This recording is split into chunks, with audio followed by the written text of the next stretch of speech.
Assalamualaikum Kak, selamat siang. Waalaikumsalam, selamat datang Dek. Ya, terima kasih Kak. Ada yang bisa saya bantu? Nah, jadi sebelumnya perkenalkan, nama saya Selvi Sonia. Saya ini mahasiswa kebidanan semester 4 di Universitas Abdurrahman. Oh, jadi Nah, jadi saya ini dapat tugas kuliah mengenai konseling tentang kehamilan pada masa pandemi COVID-19 ini, Kak. Nah, jadi saya ini mau melakukan konseling bersama Kakak itu tentang kehamilan Kakak. Jadi tema konseling yang akan saya lakukan kali ini itu berkenaan dengan pelayanan atau pelayanan kehamilan di masa COVID-19 ini, Kak. Apakah Kakak bersedia menjadi klien saya, Kak? oh, saya bersedia bisa. Alhamdulillah, terima kasih ya, Kak. Berarti bisa langsung saya mulai ya, Kak? Bisa. Nah, sebelumnya kalau boleh tahu nama Kakak siapa, Kak? Oh, Nur Aini, bisa dipanggil Aini. Aini, Kak Aini. Oke.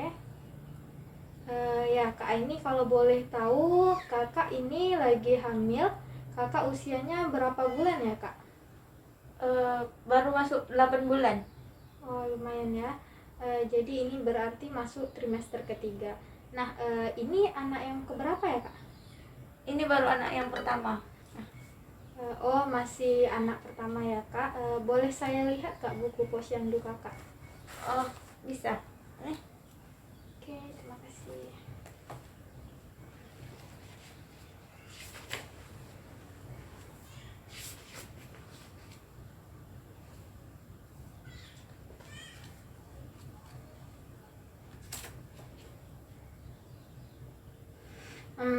Berdasarkan catatan pemeriksaan kehamilan, Kakak baru 2 kali melakukan pemeriksaan kehamilan ya, Kak, ke Badan Kesehatan Masyarakat. Iya. Itu kalau boleh saya tahu kapan saja waktunya tuh, Kak? Untuk pemeriksaan yang pertama, saya melakukan pemeriksaan untuk mengetahui pembenaran tentang kehamilan saya. Setelah itu, saya melakukan pemeriksaan dalam masa kehamilan saya 5 bulan kalau tidak salah saya. Setelah itu ada melakukan pemeriksaan lagi, Kak? Setelah itu belum ada. Kenapa, Kak? Kalau boleh saya tahu alasannya, Kak? Saya takut melakukan pemeriksaan di pusat kesehatan di masa pandemi seperti ini. Untuk ibu hamil takut rawan terdampak dari virus corona ini. Iya.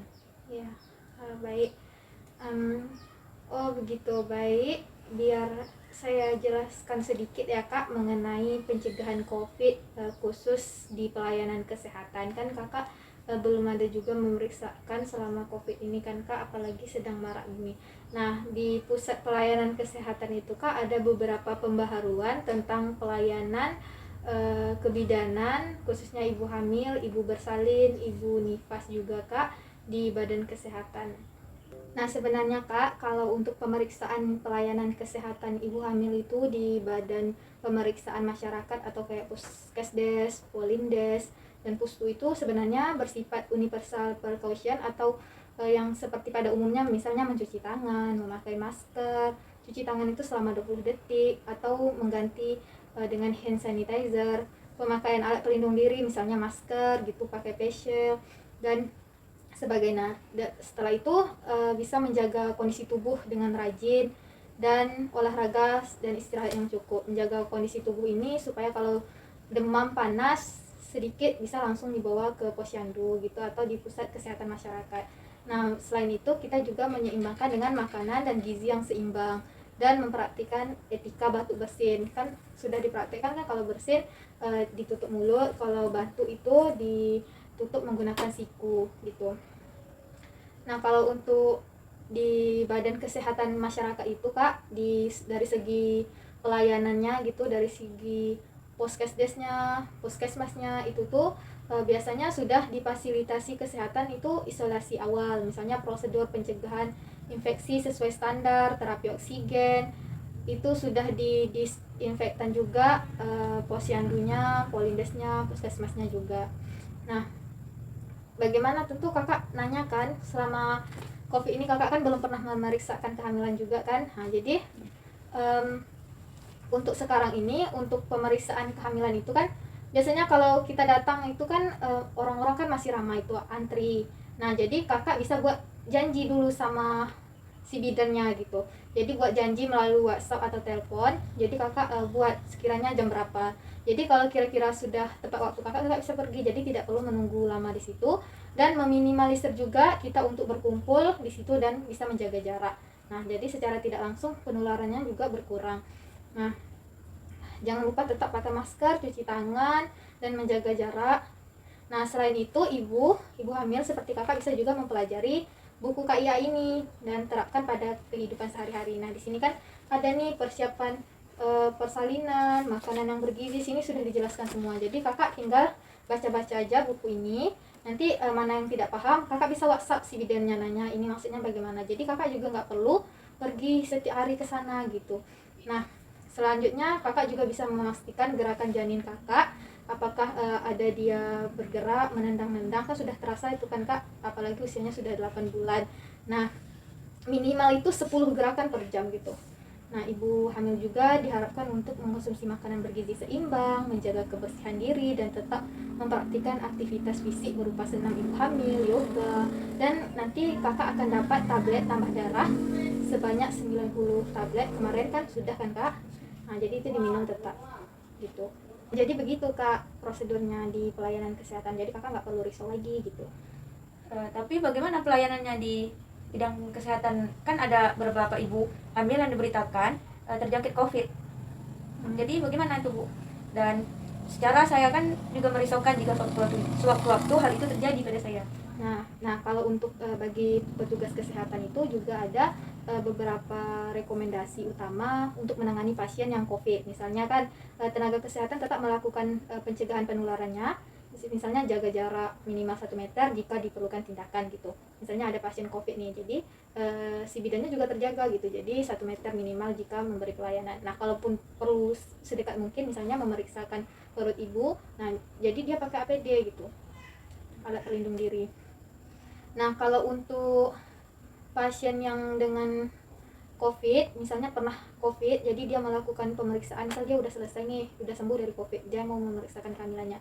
Nah itu tuh biasanya minimal dilakukan 14 hari setelah periode penyakitnya berakhir gitu. Jadi periode 14 hari ini dapat dikurangi apabila pasien dinyatakan sembuh. Nah kalau untuk USG-nya itu akan dikurangi dulu gitu. Kalau memang terjadi masalah di pemeriksaan awalnya, itu akan dilakukan USG selanjutnya. Tapi kalau tidak ada terjadi masalah, itu ibunya harap diam di rumah dulu untuk mencegah penularan COVID selanjutnya.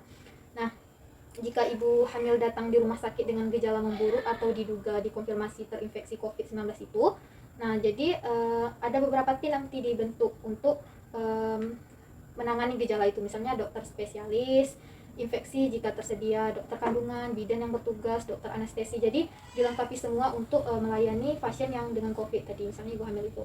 Nah kalau untuk ibu hamil itu biasanya akan diberi vaksinasi gitu kan, sudah ada kan vaksin sekarang, nanti akan diberi itu untuk mengurangi juga. Dan selanjutnya untuk ibu-ibu hamil kayak ibu ini sudah 8 bulan itu hindari dulu untuk perjalanan ke luar negeri, keluar kota maupun keluar daerah. Jadi tetap aja untuk meminimalisir pencegahannya. Jadi begitu ibu. Ya, terima kasih. Nah jadi begitu ibu sistem pelayanan kesehatan di masa COVID ini. Jadi ibu tidak perlu cemas-cemas untuk memeriksakan kehamilan ibu untuk selanjutnya.